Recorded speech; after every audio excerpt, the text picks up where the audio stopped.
Second है, lecture second है। इसके पहले तुर्क आक्रमण मतलब तुर्कों का जो आक्रमण था उसके बारे में आज हम इस क्लास में जानेंगे। हिस्सा था। पंजाब में एक शाही वंश था जिसका शासक जयपाल था। देखिए, हमला कब किया था? 997 ईस्वी में। उसी वक्त पिता का हार का बदला बेटा लेने के लिए 1001 ईस्वी में जयपाल पर आक्रमण करता है। इस युद्ध में जयपाल हार जाता है, जिससे क्षुब्ध होकर के का आत्महत्या है। नालायक व्यक्ति होते हैं। उसी तरह के जयपाल के वंश में सुखपाल गद्दार व्यक्ति पैदा हुआ था। वहाँ पे पिता भी हार से क्षुब्ध होकर आत्महत्या कर लेते हैं। लेकिन नमस्कार दोस्तों, मैं धीरेन्द्र प्रताप आपके अपने परिवार एग्जाम अड्डा 247 पे आपका स्वागत करते हैं। हम पढ़ रहे हैं मेडिवल इंडिया। मेडिवल इंडिया का पार्ट सेकेंड है, लेक्चर सेकेंड है। इसके पहले हमने अरबों का आक्रमण वाला और मोहम्मद बिन कासिम का लेक्चर चैनल पढ़ा हुआ है। अगर आप उसको नहीं देखते हैं प्लीज़ उसको भी देख लीजिए, तो उसके बाद इसको भी देखते हैं। तो आइए इस क्लास में हम लोग पढ़ेंगे भारत में तुर्क आक्रमण। भारत पे तुर्क आक्रमण मतलब तुर्कों का जो आक्रमण था उसके बारे में आज हम इस क्लास में जानेंगे। तुर्क आक्रमण सबसे पहले आए थे कहाँ से? अफ़गानिस्तान से। एक छोटा सा खांचा है, इसको पहले समझ लेते हैं तो पूरे यामनी वंश या गजनी वंश के बारे में हम लोग जानकारी है इतनी से मिल सकता है। आइए, एक तुर्क कहाँ के थे? अफ़गानिस्तान के। अफ़गानिस्तान में एक जगह का नाम है जिसको हम गजनी कहते हैं। अफ़गानिस्तान के स्थान का नाम है गजनी। उसी में एक वंश था, वहीं पे एक वंश था। कौन? गजनी डायनेस्टी। मतलब गजनी डायनेस्टी को कहिए या यामनी वंश भी कहा जा सकता है। कहाँ था? गजनी डायनेस्टी का, गजनी वंश का। गजनी में एक गजनी वंश था और उस वंश का फाउंडर संस्थापक कौन था? अल्पतगीन था। या कहिए गजनी का शासक अल्पतगीन था। उसका एक गुलाम था। हर राजा महाराज मुगलों का एक गुलाम बना कर रखते थे। उसी क्रम में अब अल्पतगीन भी उसका एक गुलाम था। क्या नाम था? सुबुतगीन। अल्पतगीन का एक गुलाम सुबुतगीन, जिसका शासनकाल कब से कब तक था? ये भारत में ही आक्रमण शासन किया था। 997 से 998 ईस्वी के बीच यह शासन किया था। उसके बाद था इसका एक पुत्र कहिए, बेटा कहिए, सन था, बेटा था। कौन? महमूद गजनवी, जिसका शासनकाल था 1000 से 1027 ईस्वी तक। 1000 से 1027 ईस्वी तक ये तो भारत में आक्रमण किया, लेकिन इसकी मृत्यु हुई 1030 ईस्वी में। अगर मृत्यु देखा जाए तो कब हुई थी? 1030 ईस्वी में। इस तरह ये तो हम जान ली इतिहास।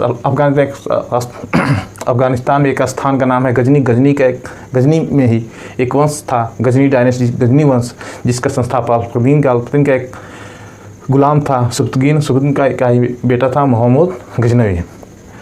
देखिए, सबसे पहले भारत पे किस तुर्क शासक ने आक्रमण किया था? सुबुतगीन ने ही। कब? यही लगभग 997 ईस्वी में ही, लगभग 97 या 98 में। देखिए, यह भारत है। भारत से पश्चिम मतलब उत्तर पश्चिम पे अफ़गानिस्तान है। वहीं का एक गजनी डायनेस्टी वाला शासक था सुबुतगीन। इस स्थापना कब हुई थी इसको भी जान लेते हैं। 1932 में यामनी वंश या गजनी वंश का संस्थापक आप जानते ही हैं, अल्पतगीन के गुलाम सुबुतगीन ने ही भारत पे प्रथम आक्रमण किया था। उसके बाद जब आक्रमण किया था उसमें एक पंजाब का यही क्षेत्र था, जो ये क्षेत्र है पंजाब। पाकिस्तान उसमें भारत का ही हिस्सा था। पंजाब में एक शाही वंश था जिसका शासक जयपाल था। देखिए, हमला कब किया था? 997 ईस्वी में। उसी वक्त पंजाब में एक शाही वंश का शासक जयपाल था जो शासन कर रहा था। पंजाब कहाँ है? आंध्र प्रदेश। यही जो प्रदेश है एक आंध्र प्रदेश के नाम से है। इसको काबुल घाटी, इसमें वो क्या है, जिसकी राजधानी पेशावर। पंजाब पाकिस्तान में इसमें ये सारी जगह है, इसमें पाकिस्तान में बटे हुए हैं। वहाँ पे गांधार प्रदेश है जो काबुल घाटी भी कहते हैं, काबुल घाटी भी कहा जाता है, जिसकी राजधानी पेशावर थी। पंजाब में एक शाही वंश था, शाही वंश का शासक जयपाल था। जब सुबुतगिर ने भारत आक्रमण किया था, जयपाल के समय किया था।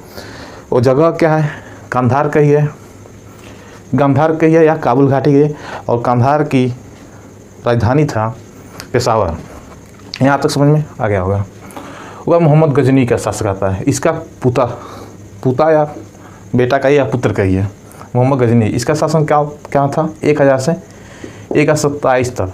इस बीच में एक कब तक लगभग 17 बार आक्रमण किया था, इसलिए इसको 1000 से 1027 तक इसका शासनकाल माना जाता है, क्योंकि 30 में उसकी मृत्यु हो गई थी। सिस्तान के राजा खलब को हराने के कारण सुल्तान की उपाधि धारण की थी। प्रथम मुस्लिम शासक था। एक कौन कहता है, एक तारिक ए गुदीजा है, उसी पुस्तक में इसका वर्णन किया गया है। और यह भारत पे कब तक 17 बार आक्रमण किया था। मोहम्मद गजनी भारत पे 17 बार। सबसे महत्वपूर्ण आक्रमण कौन सा था, सोमनाथ मंदिर का 1025 ईस्वी में, उसको आगे हम देखेंगे। भारत पर प्रथम आक्रमण 1000 ईस्वी में जयपाल पर किया। इस समय तो किया, लेकिन इसका जो पिता था सुबुतगिर जयपाल से हार गया था, लेकिन पुनः पिता का हार का बदला बेटा लेने के लिए 1001 ईस्वी में जयपाल पर आक्रमण करता है। इस युद्ध में जयपाल हार जाता है, जिससे क्षुब्ध होकर के का आत्महत्या कर लेता है। क्या करता है, आत्महत्या कर लेता है। तो इसके बाद आगे पढ़ेंगे, इसका बेटा आनंदपाल शासक बनता है, आनंदपाल का बेटा सुखपाल बनता है। इस तरह शासक बनते रहते हैं सब। लेकिन प्रथम आक्रमण जब वो किया तो जयपाल को हरा दिया मोहम्मद गजनी ने, जिससे हार कर क्षुब्ध होकर के हार सह नहीं पाया, क्योंकि इसके पिता को हरा चुके थे। बंगाल में इनके समकक्ष बंगाल में पाल वंश का शासक था, जिसका पाल वंश का शासक था, जिसका नाम महिपाल प्रथम था। यह महमूद का समकालीन माना जाता है। क्या कहें, महमूद का समकालीन था। बंगाल का शासक महिपाल प्रथम महमूद गजनी के समकालीन था। सुल्तान एवं गाजी की उपाधि धारण की थी। क्या, सुल्तान एवं गाजी की उपाधि धारण किया था। सुल्तान एवं गाजी की उपाधि धारण किया था। और गाजी का शाब्दिक अर्थ होता है काफिरों का नाश करने वाला। और काफिर कौन होता है, मुसलमानों में जो इस्लाम धर्म को न मानने वाला ही काफिर कहलाता है। हम हिंदू हैं तो हम काफिर नहीं कहे जाएंगे। इस्लाम में धर्म में कुछ व्यक्ति तो जो उस धर्म को नहीं मानते, इस इस्लाम को नहीं मानने वाले काफिर कहा जाता है। उसलिए काफिरों का नाश करने वाला ही गाजी कहा जाता है। इसके तो रहा गजनी के बारे में। इसके बाद भारत पर जो महत्वपूर्ण आक्रमण किए थे उसके बारे में जानकारी ले लेते हैं। वहाँ से प्रश्न बार बार पूछे जाते हैं। है क्या, भारत प्रथम आक्रमण कब किया था, मुल्तान पे। कब किया था, मुल्तान पे 1004 ईस्वी में।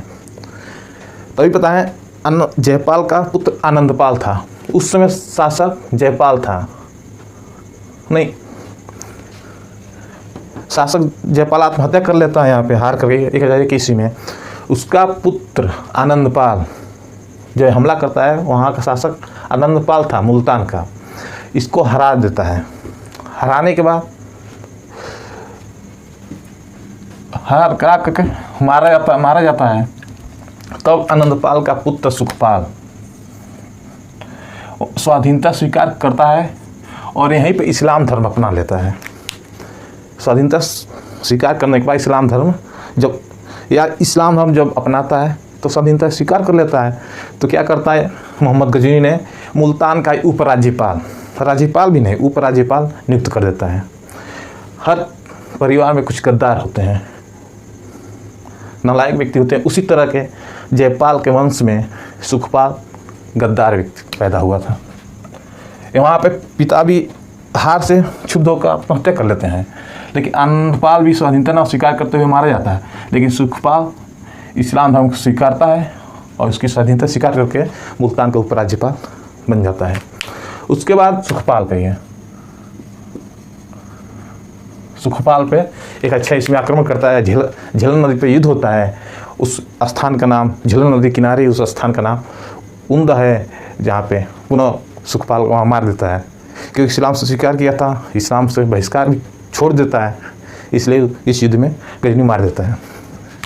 पुनः तीसरा युद्ध हुआ था थानेश्वर का, थानेश्वर महादेव मंदिर पर आक्रमण 1014 ईस्वी में। पूछ सकता थानेश्वर महादेव मंदिर कहाँ स्थित है? थानेश्वर, थानेश्वर हरियाणा में एक स्थान है थानेश्वर, वहीं पे स्थानेश्वर महादेव मंदिर का आक्रमण है। उस मंदिर में चक्रस्वामी भगवान का मूर्तियाँ थीं, जिसको तोड़ करके वहाँ उस मंदिर को लूट करके वहाँ की मूर्तियों को खंडित कर दिया, तोड़ते हुए, फेंकते हुए, तोड़ते हुए वहीं से हरियाणा से पुनः गजनी निकल जाता है। यहाँ जितने मंदिर रास्ते उसते में पड़ते हैं, सो मंदिर को तोड़ता है, मूर्ति को तोड़ जाता है, इसलिए इसको मोहम्मद गजनी को मूर्ति भंजक कहा गया था की संज्ञा दी जाती है। मतलब मूर्ति को तोड़ते हुए निकलता जाता है, पुनः गजनी वापस लौट जाता है। 14 के बाद बीच में भी विभिन्न आक्रमण करता है, लेकिन ये उपयोगी नहीं है, एग्जाम ओरिएंटेड, इसलिए सोमनाथ मंदिर का इसका आक्रमण करता है 1025 ईस्वी में। सोमनाथ मंदिर यह कहाँ है? गुजरात में है। सोमनाथ मंदिर कहाँ है? गुजरात राज्य में। इस मंदिर को लूटता है और वहाँ अपार धन संपदा आज भी है, उस समय भी था, ले करके और निकलता है, चला जाता है। लेकिन बीच वो स्वर्ण दरवाज़ा, वहाँ का सोने का दरवाज़ा का भी साथ लेकर वो जाता है, लेकिन बीच रास्ते में जाटों ने ही आक्रमण करता है और उस दरवाजे को मोहम्मद गजनी की सेनाओं से छीन लेते हैं। लेकिन दरवाज़ा नहीं जा पाते, धन संपदा ही लेकर वो वापस चले जाते हैं। लेकिन सोमनाथ मंदिर का प्रथम निर्माण किसने कराया था? प्रथम निर्माण इसको कराया था भीम प्रथम में। कौन? भीम प्रथम। गुजरात में सोमनाथ के शासक थे चालुक्य वंश के भीम प्रथम, इन्होंने ही सोमनाथ मंदिर का निर्माण कराया था। लेकिन अंतिम बार निर्माण कौन कराया था? सरदार वल्लभ भाई पटेल ने, जिसको लौह पुरुष की संज्ञा दी जाती है। पूछ सकता है सोमनाथ मंदिर का प्रथम निर्माण किसने कराया था? भीम प्रथम ने, जो चालुक्य वंश के शासक थे। लेकिन अंतिम निर्माण सरदार वल्लभ भाई पटेल ने। नोट जो वही बताएं, 1025 में जाटों ने स्वर्ण दरवाजा गजनी से छीना था, इसलिए अंतिम आक्रमण मोहम्मद गजनी ने जाटों पर किया था। क्यों? जब दरवाज़ा छीन लिए, दूसरा कोई व्यक्ति रहता, हम लोग क्या करते हैं, कोई हम पे आक्रमण करता है, हम कहते हैं तुमको देख लेंगे भविष्य में, बाद देख। लेकिन वो चोरवा छीन लिए, वापस चला गया। वहाँ जाने के बाद प्लान बनाया, पुनः कहा तुमको तहस नहस कर देंगे। वहाँ पुनः 2 साल बाद आया, जाटों पर आक्रमण कर दिया। आक्रमण करने के बाद एक जाटों पर आक्रमण कहाँ किया था? स्थान का नाम एक भरतपुर है और मथुरा। उसी स्थान पे 1027 में जाटों पर आक्रमण करता है, लेकिन जाट भी हार नहीं मानता ही, युद्ध लड़ते हैं। मोहम्मद गजनी भी घायल हो जाता है, पुनः भागता है गजनी। लेकिन यहाँ क्या मिलता है, जब 1025 में जाट ने उस पर आक्रमण किया तो ये नहीं कि तुरंत नहीं कहा कि मार देंगे, वापस चला गया वहाँ पे प्लान बनाया, पुनः वापस आक्रमण किया 1027 ईस्वी में। भरतपुर मथुरा स्थान था, वहीं पर जाटों और मोहम्मद गजनी की सेना के बीच युद्ध होता है, जिससे मोहम्मद गजनी अधिक घायल हो जाता है, लेकिन जान बचाकर वापस चला जाता है गजनी। जाने के बाद वहाँ पे उसकी मृत्यु 1030 ईस्वी में हो जाती है। लेकिन बहुत चालबाज दोगले किस्म का इंसान था, हमारे सनातन धर्म को तहस नहस करते हुए। तुर्कों में मुख्य आक्रमण था ही आना, लूटना, पाटना और इस्लाम धर्म को तहस नहस कर देना। इसी उद्देश्य से तुर्क भी आए, अरब भी आए, लेकिन यहाँ के हिंदू कुछ गद्दार राजाओं की वजह से भारत मुगलों का गुलाम हो गया। तब ये तो हो गया उसके इतिहास। लेकिन उसके दरबार में कुछ प्रसिद्ध लेखक एवं कवि भी थे, जिसमें आता है अल-बरूनी का नाम, जिसका एक पुस्तक है किताब उल हिंद, या उसको ही तहकीक हिंद के नाम से जाना जाता है। और इसके 3 और महत्वपूर्ण पुस्तक हैं, ब्रह्मगुप्त, गुप्त एवं बलभद्र एवं बाहर मिहिर। इसके अल-बरूनी के 3 पुस्तकों हैं, और एक ये किताब उल हिंद या उसको तहकीक हिंद, और इन 4 पुस्तकों में से कभी न कभी एग्जाम में पूछ लिए जाते हैं। उसका एक और ही दरबारी लेखक कौन था? फिरदौसी, जिसका एक पुस्तक है शाहनामा, बहुत ही प्रसिद्ध पुस्तक है, बार बार एग्जाम में पूछ भी गया है। एक है उत्तबी, यह भी दरबारी कवि था। उत्तबी इसका एक पुस्तक है चचनामा, जो फारसी में है। किसमें है? चचनामा फारसी में है। और एक लेखक है बैहाकी। क्या? बैहाकी। तारीख सुबुतगीन नामक पुस्तक का लेखन किया, जो मोहम्मद गजनवी के पिता सुबुतगीन का जीवन परिचय है। उसमें जीवन शैली या जीवन के बारे में बैहाकी ने तारीख सुबुतगीन में इसका वर्णन किया गया। ये तो रहा इस्लाम, तुर्क आक्रमण। इसके बाद नेक्स्ट क्लास में हम लोग पढ़ेंगे मोहम्मद गौरी को। तो तब के लिए बाय बाय, टेक केयर। लेकिन अंतिम में आप